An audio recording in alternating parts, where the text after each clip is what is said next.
on their opinions, especially mine, because they're unfounded and I think they're good. Because when you kind of just keep yourself in a bubble,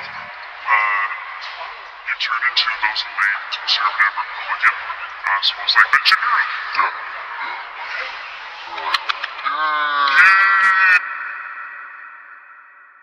Not everyone understands music. It's a spiritual thing, a body thing, a soul thing. A soul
all the time.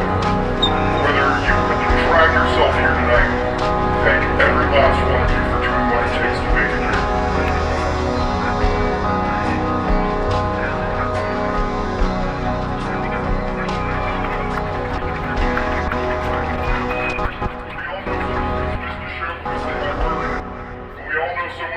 today because they were even less fortunate. And no matter how you've managed to make it here, now, thank you. To tell a quick story to put the Guppy Sarah Palin parental squadron on spotlight one more time. I almost didn't survive high school, and there was one point my mom told me that she went to Rabbi Lebo, and basically said, how do I know my kid's not going to off himself? And what he said was, well, is Elliot collecting things or giving them away? And my mom said, well, they're collecting records. And he said, good, nurture that. Keep adding more love and more passion to your life.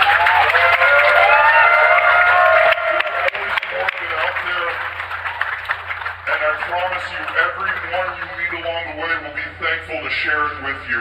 I promise. You're a gift. Thank you.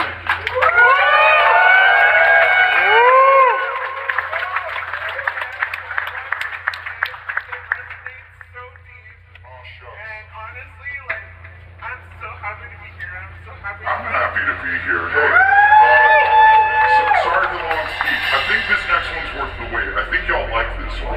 Maybe.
Oh, I can.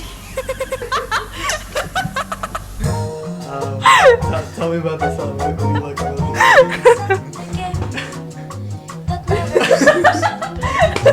So tell me what you like about the song. Wait, what? Tell me what you like about the song. Oh, Take this one. Move that one. No, the other one. This one. Tell me about the song. it's really good. Think so? I can hear myself. Yeah, It's like double trouble. That's like the main point. Like, Yeah. You hear yourself speak. Okay. Oh, I get it. Just take up the guy. Yeah, it's really good song. How does it feel? It feels like my body's like vibrating. Sound waves are too strong.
I know who it is. This is exclusive right here. Street Stars Radio. Yeah. Hey. Now baby, I'm the Ripper, your baby daddy's worst nightmare. Catch me by declare, I'll be right there. Niggas copy everything we say. Louis frames, eyes lower than my GPA. Riding and swerving, kush I'm blow. Those wide, my trunk bump like Eddie Roll. I don't cake hoes, I never tip the stripper. I'm rich, bitch, but you can call me Cheap the Ripper. Shell toes, yes. BRPS, there's a man riding a horse on top of my chest. Okay. Polo fresh, I am the man. I'll be slam dunking Tangeray shots with LeBron. Told niggas keep it Carmelo, okay? Roll past Dave, told him hello and hey. Me and Cash and something old on 23's hold back window. Save Mama Mel Beach show. Skateboarders grind, I grind too. That's why you can catch me in DC shoes. I quit the team, but believe I'm ballin'. Want a verse, put up a stack or quit callin'. 30s on my Chevrolet, call me super duper. Garage like roots, I got more whips than Cooper. Riviera sitting on the Bulls' best hooper. Y'all still riding 20s, y'all some Oompa Loompas. Don't swing on niggas, they got bad behavior. My 415s woke up the neighbors. Interior crocodile alligator. I drive a Chevrolet movie theater. You already know what it is. Street Stars Radio, world famous city boy Floyd Chip the Ripper.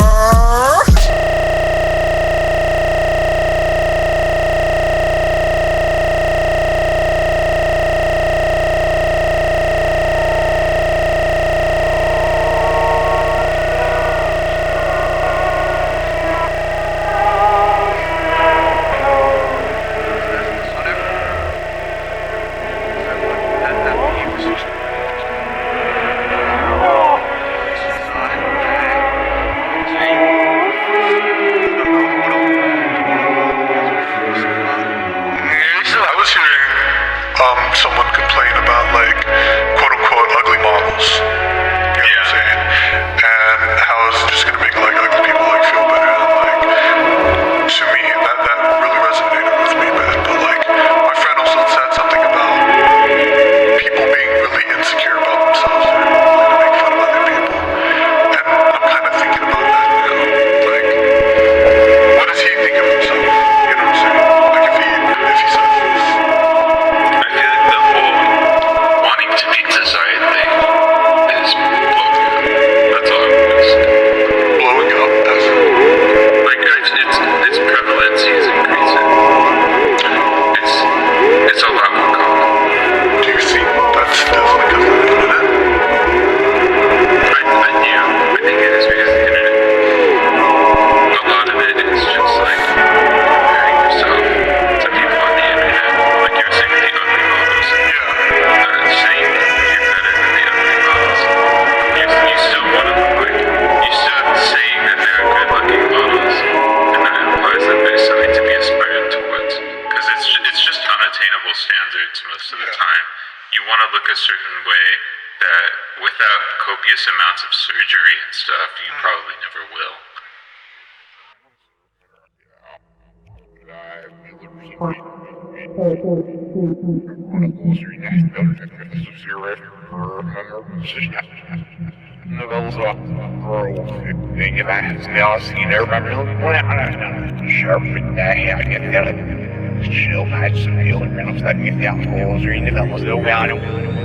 I remember when I was 11 years old, I think that's when I really established that I think I had depression. I don't really remember any signs of having it before I was 11. I just remember very specific, maybe like 10 years old, but it was really bad. Something I remember was I came home from school in art class and I made something that I really liked. It wasn't good. I'm not an artist by any means. It wasn't a good drawing, but I really, really liked it, and I just stared at it, and I really didn't. I hated it. I remember I showed it to my family, all like excited, and I couldn't handle it. I thought it looked terrible, so I just tore it up and threw it away while crying because I just knew it's not good. I'm never going to be perfect at this. I'm never going to be good at this. It looks awful. It's bad. It's terrible. There's this one moment I don't think I'll ever forget. I was 11 years old and I was sitting in my parents could see me. I was at my desk crying, and I told them I wanted to kill myself. I said it because the pain of depression hurt me that bad. I did it.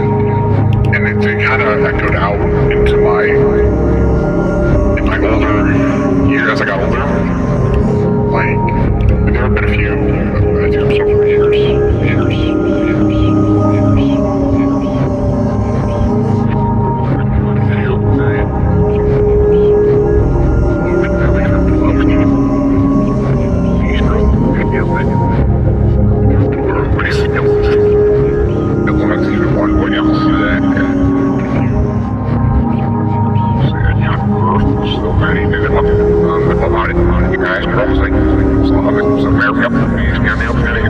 Beginning in 2019, my grandpa's in the hospital. He has a heart attack, and I'm up in Indianapolis for 9 days.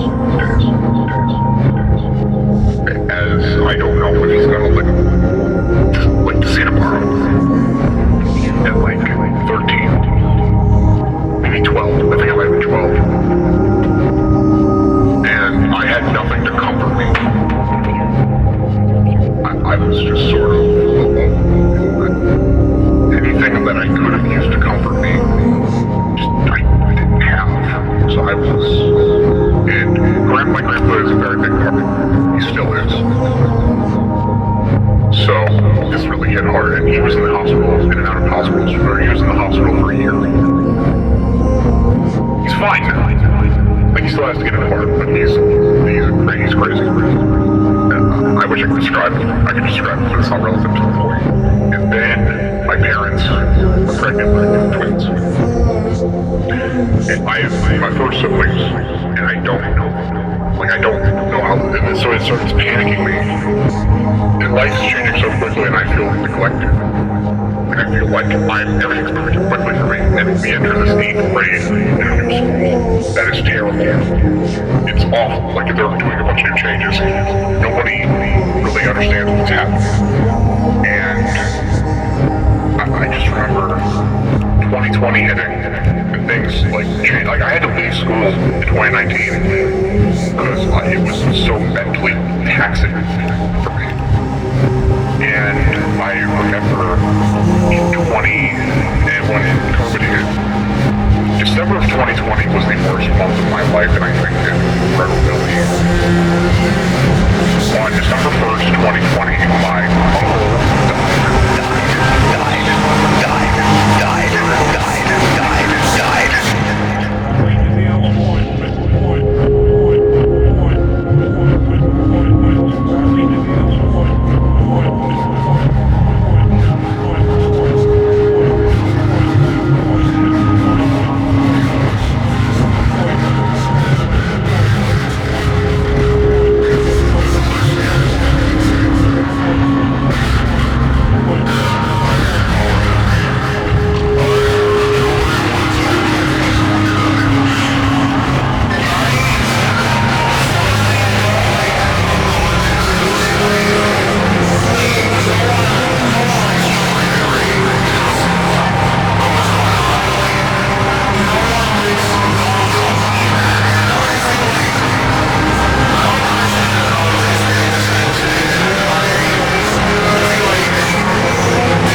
move, man, stop moving.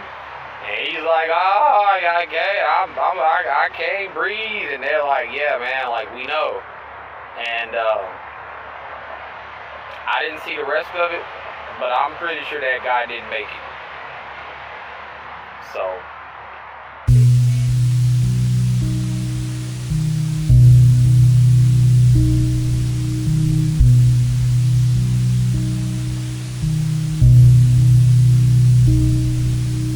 I can tell you've been kind of hurt.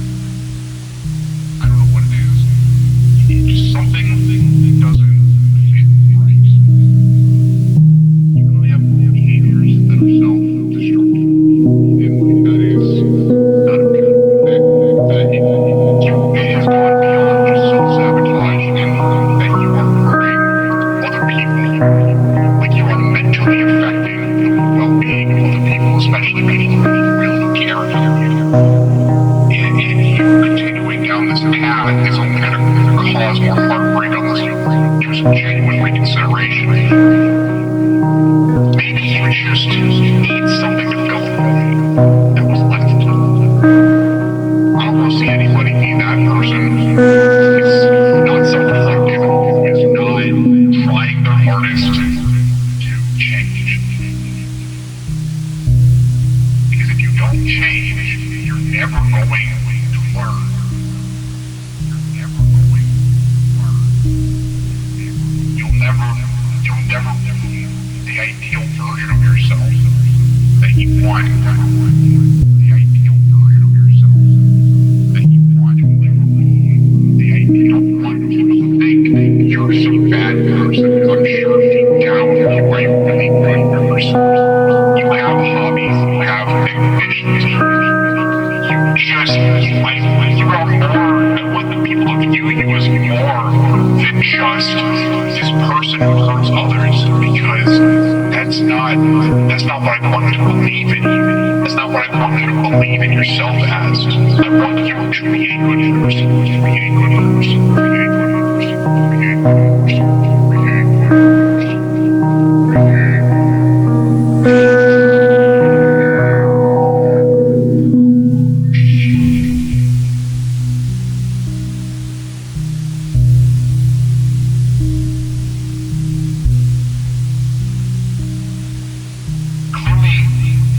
problems going on under the surface that I don't know. I don't live in it. Maybe you're in pain every single day, and I just know this. You have the potential to do good, and I want you to do it before you get hurt or get anyone else hurt.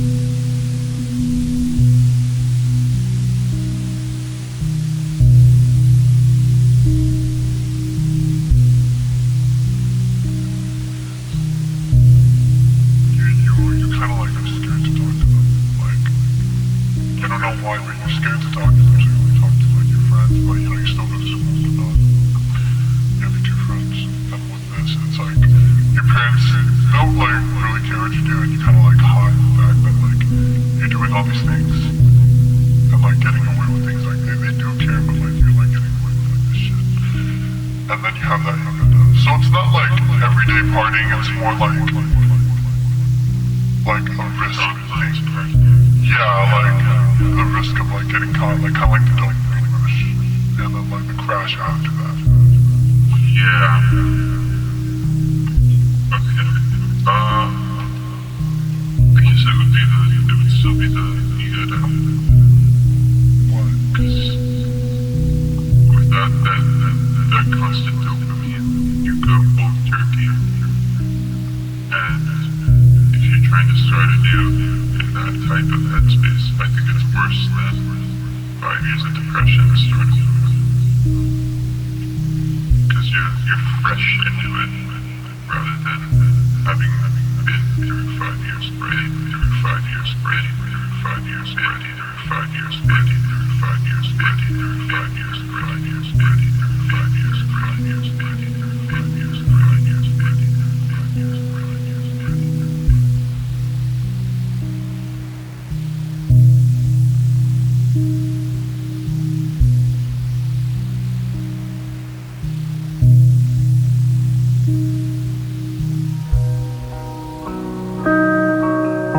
Ultimately, I won't have hurt nearly as many people as I would if I was full of myself in relationship mode. Ultimately, it's less about me and more about what. It's less about me and more about people.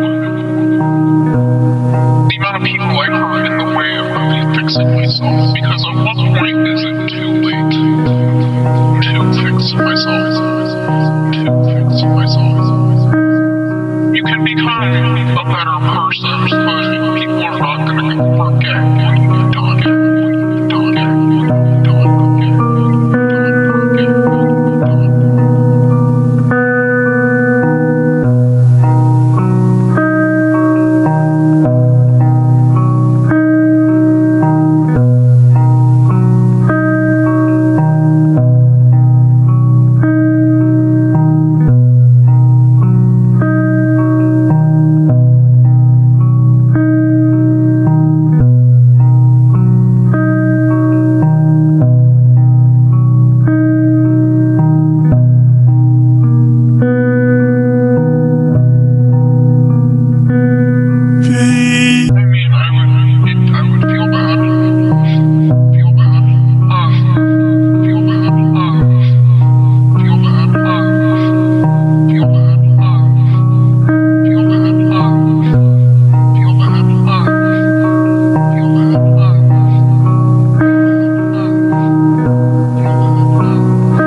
Sorry,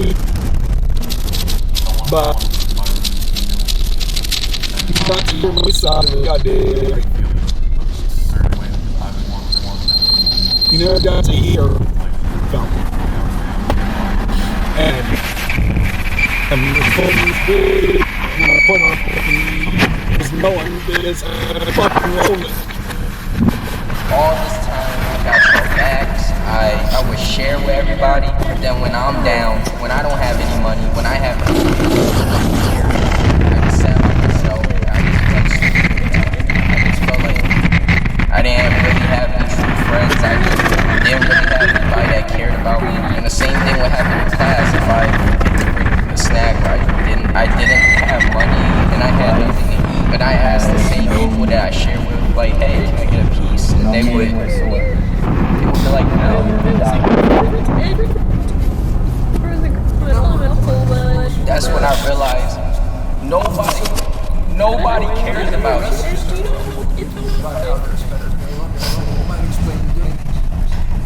Everybody just wants to be around you when you have money, when you can feed them, when you can help them.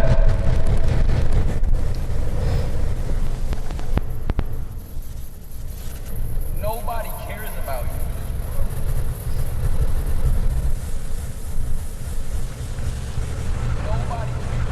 Essentially,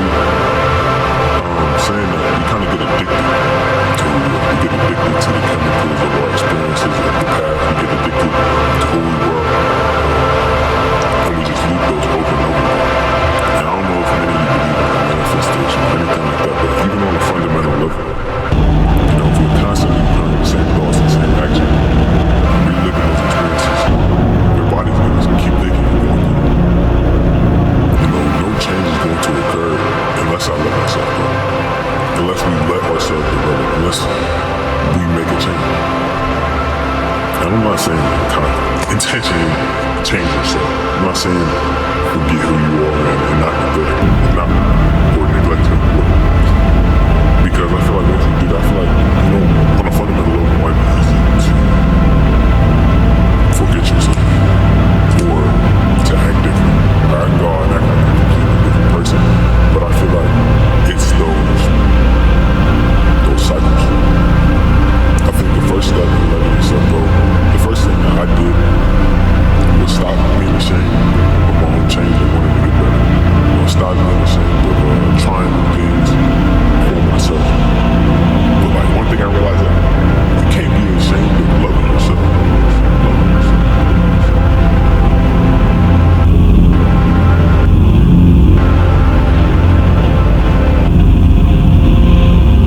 That's one thing you can't be ashamed of yourself. Like you can be ashamed of your actions, this is that and other. But your betterment, I feel like that's something you have to sort of hold on to and appreciate regardless.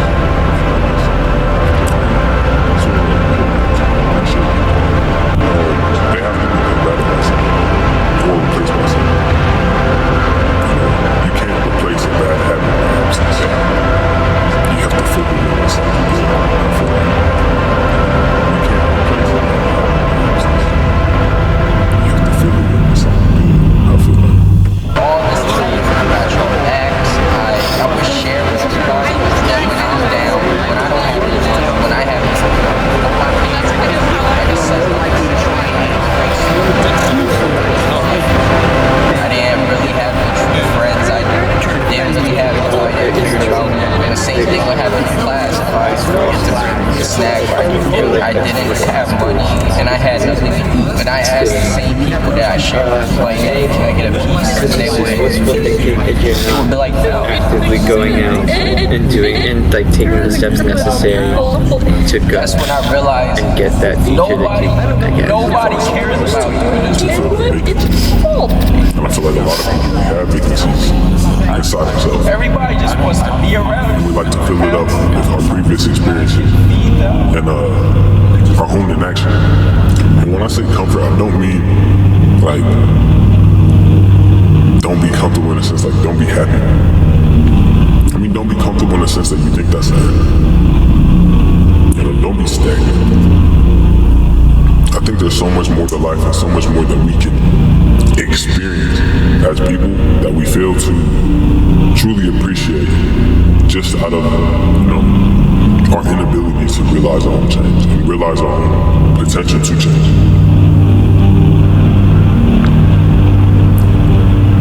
I feel like it's too easy to not do anything. Too easy to go through your life and realize that you could have done something else. Or that maybe your passion wasn't attainable. It's about letting yourself go to explore, but also being conscious and mindful of the implications of your actions. It's real easy for me to say, let go, acting like people don't have, their day-to-day stuff. I have my day-to-day stuff. You can't let go of your full identity. What I mean is let go of the parts of yourself that seek out change. We run from our problems without realizing that we're running from ourselves. We're running from the parts of ourselves that need to heal from certain things. But I did it. I was happy that I did it at the end of the day. Even if I stuttered once, stuttered twice. I got my message out there. I got what I wanted to get out of it, and I showed myself, regardless of my anxiety and how I feel about the situation, I can still move forward. But if it's constantly looping in your head, I feel like sometimes you have to use Pascal's again. Sometimes you have to be a little delusional. I don't know if this is 100% great advice, but you have to let yourself flourish. Let yourself develop. I'm not saying cut everybody off and start a whole new life. I'm saying, cut your old version of yourself to the point where there's new life inside of you.